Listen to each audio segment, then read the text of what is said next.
Welcome back to the Michael Baisden Show. We're talking to right now Lloyd Strayhorn, numerologist extraordinaire. Check out his book, Numbers in You. You can check out the website, numbersinyou.com. All right, Lloyd, give me the rundown from all the signs of what they can expect in the month of September. Well, for Aries, let's start with the top of the crew. For Aries, this month of September will be a time for them to really turn the corner in their lives, whatever direction it will be. Some might want to be for health, some might want to be for their career or relationships, but the point is, Aries is about ready to break out of the mold, break free to do some things, and the most important week for September seems to be the week of the 23rd to the end of the month. For Tauruses, this is the month for them to be sweet and kind and nurturing. Yes, it's true that Tauruses is ruled by the bull and they can lower their horns and knock everything around, but that's not the strategy for them to use. It should be love, peace, harmony, and for the women Tauruses especially to be simply irresistible. And they too will do well at the end of this month of September too. For Geminis, this is their month to start anew for September, to begin to break new ground, to head in a new direction, and to think a different way. Also, if they've been wanting to deal with some movers and shakers and people who can make the kind of decisions that's in their best interest to advance their career or reputation, this is the month for it, especially in the second week of the 8th through the 14th. For Cancers, this is a month for September where they need to get some quiet time, to take it easy, to slow it down, to reflect, to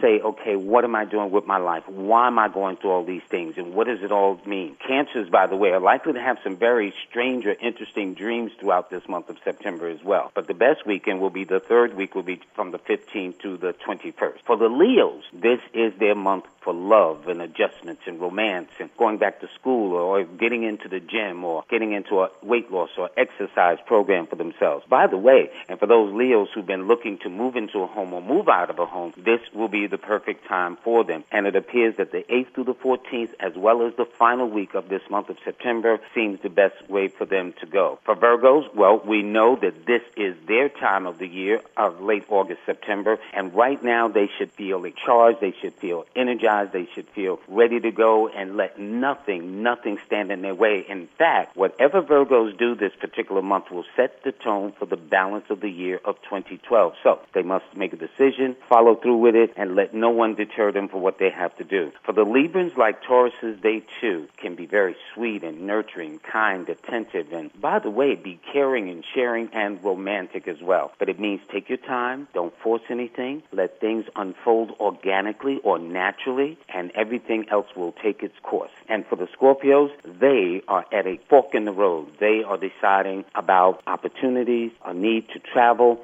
Saturn will be moving into that sign soon, so them who've had some loose ends to tie up, Saturn will make sure it's done. But plenty of opportunity awaits Scorpios for September, as well as a chance to travel, especially in the second week from the 8th to the 14th, and the last week of the month as well. For Sagittarians, this particular month is a great month to really aim high, to aim for the sun, even if you only hit the moon. But the goal is to think big, to think in terms of money and romance and things of that nature. Also, they're going to be doing a lot of growing up, reflecting on the things that needs to be done and all of the things that they need to achieve.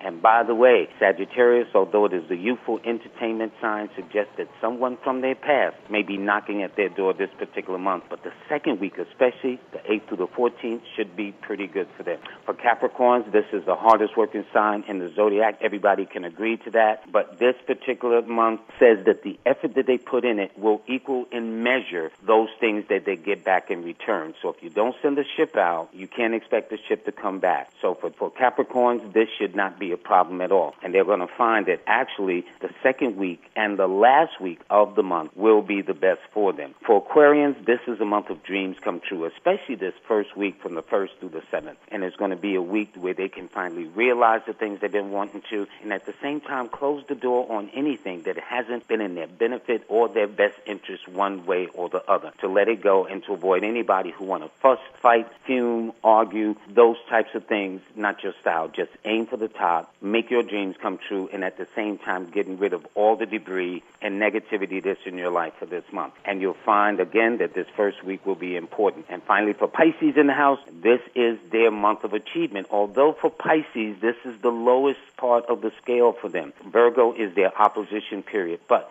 despite that, and if they measure things carefully and carry out their best plans on Thursday and Saturday and Friday, they are likely to do extremely well for this month of September, and that will be the week of the 8th through the 14th and the 22nd to the very end of the month as we close out September. Mr. Lloyd Strayhorn, once again, numbers in you. G-Dub, I hope you wrote that down for the Capricorns. I got it, man. Hey, Lloyd, tell them how they can reach out to you. Well, they can reach out to me by going to my website, numbersandyou.com. That's numbersandyou.com, everything spelled out. And they can also reach out to my toll-free number, which is 1-800-581-4401. That's 1-800-581-4401. Lloyd Strayhorn, make sure to share this link with all your friends on Twitter and Facebook. It's the Michael Baisden Show. Thank you all for tuning in. Lloyd Strayhorn, numbersandyou.com on Grown Folks Radio.